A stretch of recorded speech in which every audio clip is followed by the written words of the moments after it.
جی viewers आदाब, राशिद जावेद आपकी खिदमत में हाजिर है. और बहुत सारी बातें हैं जो मेरे दिल में थी कि मैं आपसे करूं.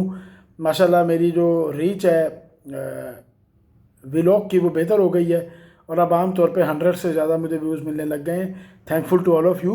और आप ना सिर्फ ये कि मेरी व्लॉग्स को देखिए, मेरे चैनल को सब्सक्राइब भी करें, और जो वीडियो आपको अच्छी लगती है उसको आगे शेयर भी कीजिए, और कमेंट सेक्शन में कमेंट्स भी दीजिए, ताकि मुझे भी एक अंदाज़ा हो कि आपकी फ़ीडबैक क्या है, आप किन मौज़ूआत पे सुनना चाहते हैं, किन पे नहीं सुनना चाहते, और मुझसे एक्सपेक्टेशंस क्या हैं.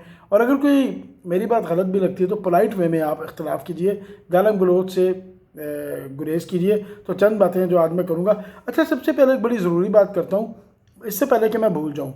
आमतौर पे देखा गया है कि आजकल ज़ाहिर है जी सोशल मीडिया का दौर है. तो जब किसी की वफ़ात की खबर मिलती है तो आमतौर पे क्या होता है, व्हाट्सएप ग्रुप में ख़बर आती है. तो फ़ौरन जो मैक्सिमम मेंबर्स हैं, फॉर एग्जांपल एक ग्रुप में अगर 100 मेंबर्स हैं, वफ़ात की खबर आई, 100 में से लेट से 70 ने उसको रिस्पॉन्ड किया है, तो मैंने देखा जो 60 के करीब लोग हैं या 65 के करीब लोग हैं वो ये लिखेंगे इन्ना लिल्लाहि व इन्ना इलैहि राजिऊन. ये चाहे वो स्टिकर कोई शेयर कर दें, कोई लिखा हुआ टेक्स्ट शेयर कर दें जो इमेज फॉर्म में होता है, या फिर वो लिख लेते हैं इन्ना लिल्लाहि व इन्ना इलैहि राजिऊन. तो उसमें ये है कि ये मेरी उलमाए कराम से भी बात हुई है, जिनको दीन का बेहतर नॉलेज है, उनसे भी बात हुई है, और इसके ज़ाहिर के तर्जुमे पर मैंने ख़ुद भी गौर किया है. तो ये वफ़ात की ताज़ियत करने का सही तरीका नहीं है. आप बेशक ये कह दें, क्योंकि ये देखें ये तो अल्लाह ताला की एक हाकमियत का इज़हार है और इकरार है, वो माशाल्लाह हम वैसे भी करते हैं. बहरहाल ठीक है, हम ज़बान से बोल के भी कर लेते हैं कि इन्ना लिल्लाहि व इन्ना इलैहि राजिऊन, के हम सब अल्लाह के हैं और बेशक हमें अल्लाह की तरफ ही लौट कर वापस जाना है. तो इसमें फ़ौत होने वाले के लिए दुआ कोई नहीं है, ना उसके घर वालों के लिए कोई सब्र की दुआ है, कुछ भी नहीं है. तो एक तो मेरी ये रिक्वेस्ट होगी कि इसको एक मामूल बनाया जाए कि बेशक आप ये लाइन लिख दें, लेकिन इसके साथ लाजमी तौर पे अपनी लोकल लैंग्वेज में, चाहे आप इंग्लिश में लिख रहे हैं या आप उर्दू में लिख रहे हैं या किसी और ज़बान में लिख रहे हैं, मरहूम के लिए या मरहूमा के लिए कोई दुआ भी कर दिया करें साथ में. एक ये रिक्वेस्ट थी. अब चलते हैं जी आगे. डॉक्टर जाकिर नाइक माशाल्लाह पाकिस्तान आए हुए हैं और बहुत कुछ उनसे सीखने को मिल रहा है, बहुत ज़बरदस्त उनके बयान आते हैं.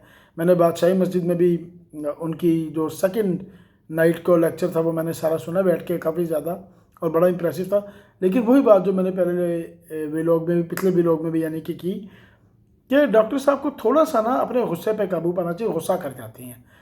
और मैंने देखा है कि अब तो बाज़ लोग उनको बाकायदा गुस्सा चढ़ाने के लिए सवाल करते हैं. मैं मतलब यहाँ पे जिक्र नहीं करूँगा उस बात का, छोड़िए, फिर वो ऐसी बदमज़गी होती है, लेकिन बाज़ लोग ये करते भी हैं. तो क्या वजह कि उनको पता लग गया इनके सेंसिटिव पॉइंट है. बहरहाल अच्छा नॉलेज मिल रहा है और बड़ी खुशी होती है कि वो जिस तरह बाइबल्स में से बताते हैं, वो जिस तरह कुरान पाक में से बताते हैं, और हिंदुओं की बुक्स में से बताते हैं, जो गीता बुक है उसमें से, सिखों की बुक में से भी बताते हैं, और हर शख्स की आलमोस्ट तसल्ली हो जाती है, सिवाय उसके जो तंग करने की नीयत से खड़ा होता है. क्योंकि मैंने देखा कि एक दो लोग तंग करने की नीयत से भी सवाल कर रहे होते हैं, तो ये भी गलत है. आगे चलते हैं. इस हफ्ते 3 लोगों की वफ़ात हुई है. मैं तीनों के नाम ले देता हूँ. पहले इंडिया से रतन टाटा हैं, उसके बाद पाकिस्तान से आबिद कश्मीरी साहब हैं, और उसके बाद इंडिया से ही बाबा सदीक हैं. तो बाबा सदीकी कह लें या बाबा सदीक कह लें, जो भी उनका नाम है, वो इंग्लिश में कोई इस तरह स्पेल करते हैं कि दोनों तरह पढ़ा जा सकते हैं. बारह पूरा नाम था बाबा ज़ियाउद्दीन सदीकी, ज़ियाउद्दीन सदीकी उनका नाम है. तो चलिए इनसे बात शुरू कर लेते हैं. ज़ियाउद्दीन सदीकी साहब और बाबा सदीकी बॉलीवुड में बड़े मशहूर हैं. क्यों मशहूर हैं कि जी इसलिए कि उनकी अफ्तार पार्टी एक बहुत बड़ी होती है हर साल, और उसमें वो रिगार्डलेस ऑफ फेथ लोगों को इनवाइट करते. बॉलीवुड की सेलिब्रिटीज़ बहुत ज़्यादा शौक से उनकी अफ्तार पार्टी में जाते हैं और आपस में मिलते हैं और खूब इन्जॉय करते हैं उस इवनिंग को. तो बड़ी उनकी ग्रेटनेस है कि वो एक इंटरफेथ हारमोनी को फ़रोग़ दे रहे थे और बहुत अच्छा काम करते. बदकिस्मती से एक इंतहा पसंद हिंदू तंजीम कह लें या ऑर्गेनाइजेशन कह लें, उन्होंने दावा किया कि उन्होंने बाबा सदीक को 12 अक्टूबर को गोलियां मारी हैं, और उसके नतीजे में ये हुआ कि बाबा सदीक की डेथ हो गई है. और बॉलीवुड में क्या हर जगह ही जो भी कोई उनको जानता था, सब लोग बहुत ही शॉक्ड हैं. बहुत शदीद सबको दुख हुआ है, बहुत ही शदीद दुख हुआ है. लॉरेंस समथिंग उस तंजीम का नाम है. उन्होंने अगले दिन ही कह दिया जी इनको हमने मारा है. मारने की वजह क्या बताएगी कि जी इनकी सलमान खान से दोस्ती है, कि जी इनकी वो हनीफ समीर वगैरह से दोस्ती है, इनकी दाऊद इब्राहिम से दोस्ती है. बहुत ही अफसोस की बात है.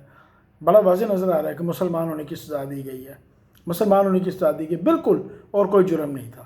बाबा सिद्दीक वो अजीम इंसान थे कि इन्होंने शाहरुख खान और सलमान खान की 5 साल जारी रहने वाली नाचाकी और आपस में जो एक मुखालफत थी वो ख़त्म करा के दोनों की जफ्फी डलवाई थी, और उस दिन से लेकर आज तक सलमान खान और शाहरुख खान दोबारा आपस में बेहतरीन दोस्त हैं। ये इंसानों को जोड़ने का काम करते थे, सिर्फ इनका जुर्म था कि ये मुसलमान थे, इसलिए इनको इंतहा पसंद हिंदुओं ने मार दिया। अल्लाह ताला इनको जन्नत नसीब फरमाए और इनको मारने वालों को इबरतनाक सजाएँ दे। अल्लाह ताला इबरतनाक सजा दे इनके मारने वालों को। आबिद कश्मीरी साहब बहुत बड़े अदाकार, उससे अच्छे इंसान जिनका एक कैरेक्टर गुल्लू बादशाह बड़ा मशहूर हुआ, किसको कह रहे हो, खैर हो आपकी, इस तरह के कई डायलॉग उनके मशहूर हुए। फिल्म दहलीज में भी इन्होंने काम किया, कॉमेडी बहुत अच्छी करते थे, टीवी के कई ड्रामों में भी आए, अपनी अदाकारी के जोर दिखाए और अपने आप को मनवाया। क्योंकि अब कमोबेश 10-12 या 15 साल से शोबिस से दूर थे, उस तरह ज़ाहिर अब काम नहीं मिल रहा था, एज भी एक हो चुकी थी। अल्लाह ताला से दुआ है कि उनको भी जन्नत नसीब फरमाए। वो इंतकाल कर गए 2 दिन पहले, वो भी अल्लाह ताला उनको जन्नत नसीब फरमाए। रतन टाटा भारत के बहुत बड़े इंडस्ट्रियलिस्ट और टाटा ग्रुप के बानी, टाटा ग्रुप के चेयरमैन एमेरिटस ये होता है कि एजाजी तौर पर लाइफ टाइम चेयरमैन आपको कह दिया जाता है। गो के दर कंपनी का नया चेयरमैन या CEO आ जाता है, लेकिन आपको लाइफ टाइम का एक वो टाइटल देते हैं ताकि आपकी एक इज़्ज़त हो, आपकी एक ऑनर हो। और बिल्कुल ये बहुत ही एक अच्छे इंसान थे और इन्होंने भी इंडिया में मतलब ख़ित्ते की तरक्की में एक बड़ा किरदार अदा किया। इन्होंने गाड़ियाँ भी बनाई, ट्रक्स भी बनाए, बहुत ज़्यादा इनके काम है। टाटा ग्रुप एक बहुत बड़ा ग्रुप है, आप ख़ुद भी इंटरनेट पे या गूगल पे देख सकते हैं। तो उम्मीद करता हूँ कि आज का वीडियो आपको पसंद आया होगा, और जैसे मैंने कहा कि प्लीज़ अपने कमेंट से भी नवाजिए। बहुत बहुत शुक्रिया, थैंक यू वेरी मच।